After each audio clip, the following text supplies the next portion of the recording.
Good morning, afternoon, or evening, wherever you are. My name is Aiden. Welcome to my channel. Something I've realized in the last couple uploads is that I talk a lot about comic books, at least in my shorter videos, but I don't really have any longer videos so far about any of my comic books. So today I'm going to be talking about and showing off my uniquely sized comic book collection. It's not like something super ginormous like some people's, like my dad's comic book collection, which also is in my room because there's not a lot of room to put it in other places of the house, is humongous. Like, it's ridiculous. And mine's not that big, but it's also not super small either. So I think the best way to start this would be to show off where I started collecting comics and everything that I got from there. So when I originally started collecting comic books, it was the trade paperback bigger volume of the first couple issues of DC's Rebirth Flash with I don't remember if it's the first 4 issues, but after that I wasn't super into reading the comic books. I read through that and then I never really had any other options for it. But at one point on eBay I came across like ginormous lot of Flash comics, and so I bought it and then went through which ones that I already had and which ones I didn't have, and I resold all the ones that I used to have, and this is only about a fourth of the Flash comics that I have now. We've got a lot. Like, I have basically everything of the Flash that was produced after Rebirth. Almost everything, at least of the main timeline. I have basically everything. I'm missing a few issues here and there that are just, I didn't get. I don't know what happened to them. I had them because my dad, since he collects comics too, he gets a monthly, it's either a monthly or bi-weekly box of comics that gets shipped directly to him from the store, so he doesn't have to go out and buy all the weekly comics. It's like a subscription or something. If I find it out, I'll add it later in the video, and I'll edit over this and you'll be able to see it. Here's another pile of comics. This is the Perfect Storm arc, or at least some of it. I know that I have the full Perfect Storm arc because I read through that. Honestly, these were some of my favorite issues to read through and some of the most memorable, but I'm going to go through again because the Flash War and Perfect Storm were all super, super interesting. And I don't take the best care of my comics, or at least I didn't when I was younger. I mean, I still don't either now because I don't ever plan on selling these.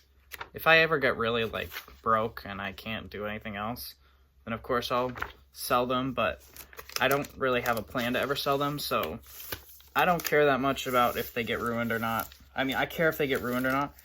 I don't want this beautiful artwork to get ruined ever. There's some of these that I haven't even, like, taken the tape off of them, which sucks, because I really need to get back into it. My point is that I wouldn't normally go through and sell these on purpose, so I don't care if the, like, covers of them gets a little bent or whatever. Like, I don't want to ruin it, but it's not going to be the end of the world if it does. These are also all Flash comics. Oh, here it is. This is what I was looking for. This is what I was talking about. This is what I started my Flash journey with. This is what got me into the Flash, and then the CW show was something that I was super into as well. Oh, this upsets me. Oh, that's such a bummer. This was such a cool variant cover. Why does it look like it was... Oh, yeah. This was such a cool variant cover when it was mint, but it doesn't... It looks like it's been through the ringer. Reminds me... It's because it looks exactly like the first ever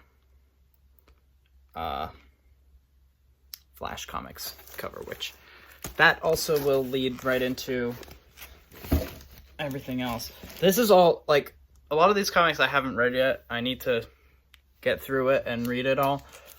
And this is a bunch of Dawn of DC. Dawn of DC. Let's open it up.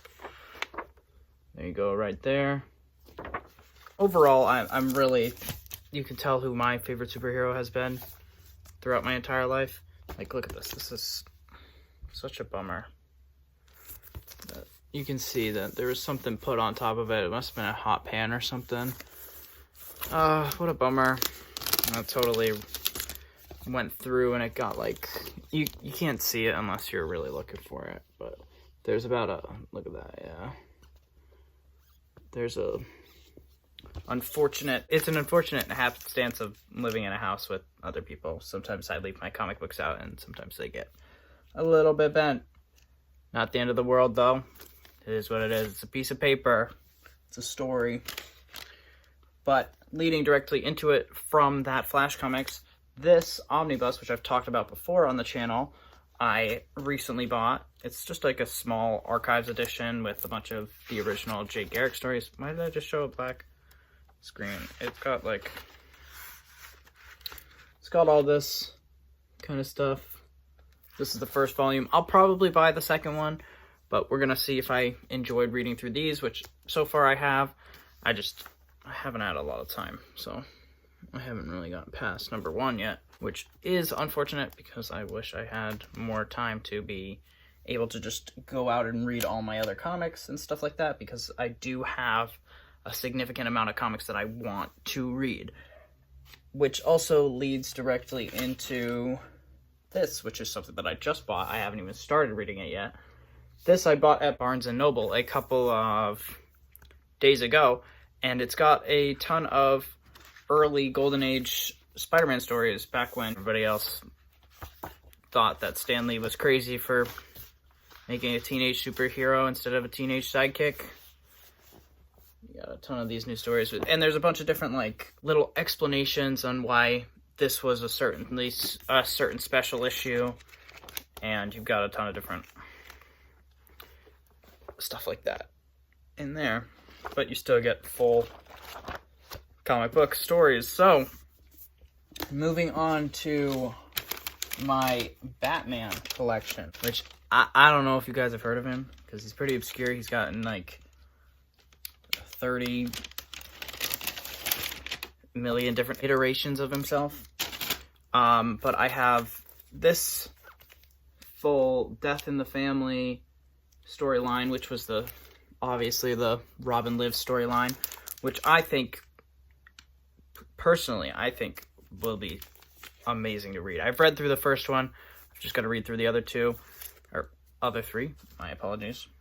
It's only a 1 out of 4 issues, so it follows straight after all of the original events of Death in the Family, where Robin gets blown up, but instead of going on to the issue where Robin dies, you get these 4 issues portraying what would have happened if Robin would have lived.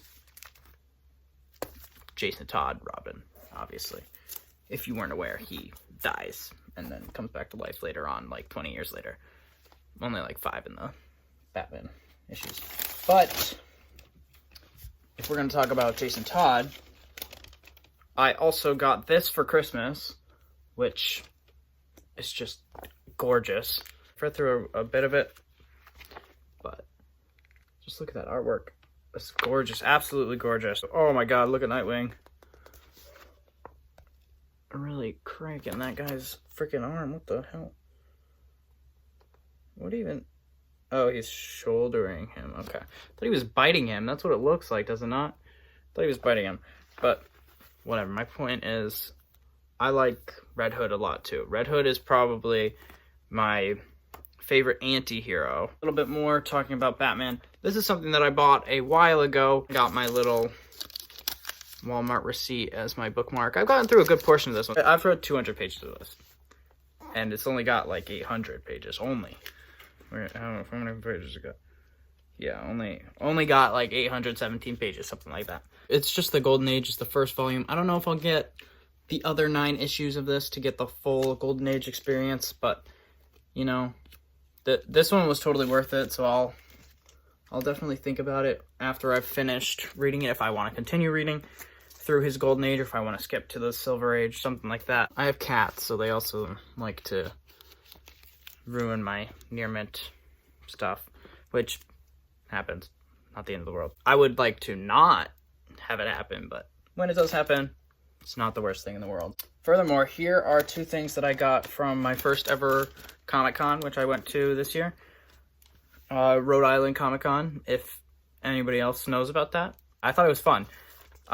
Me and my girlfriend went. We did a couple different cosplays, met a couple new people. Also went with one of my other friends who likes comic books, stuff like that.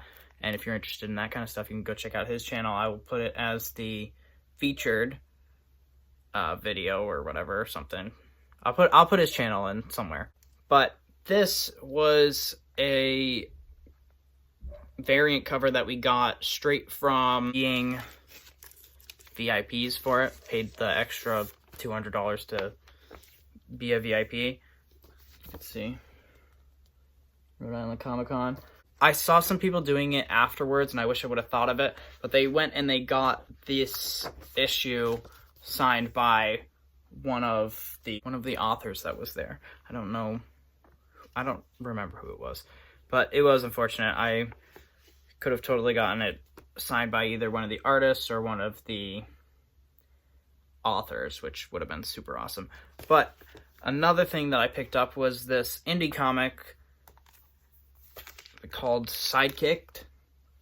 It's a part of a, I don't know. I honestly don't know. I guess it's just a part of a standalone series, but I got it signed by the guy who I bought it from, and he was super nice. This is super interesting. I'm about halfway through it. It's not super thick, so I'm sure I'll finish it fairly soon after I have time to read it again.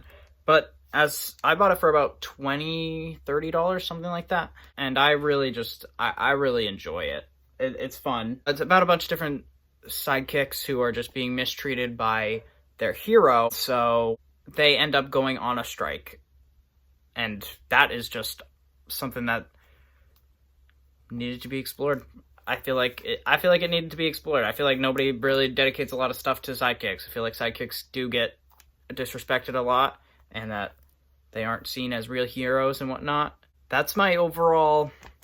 That's pretty much everything that I have for my collection. If I have other stuff, I'll mention it later on. If you enjoyed, let me know in the comments.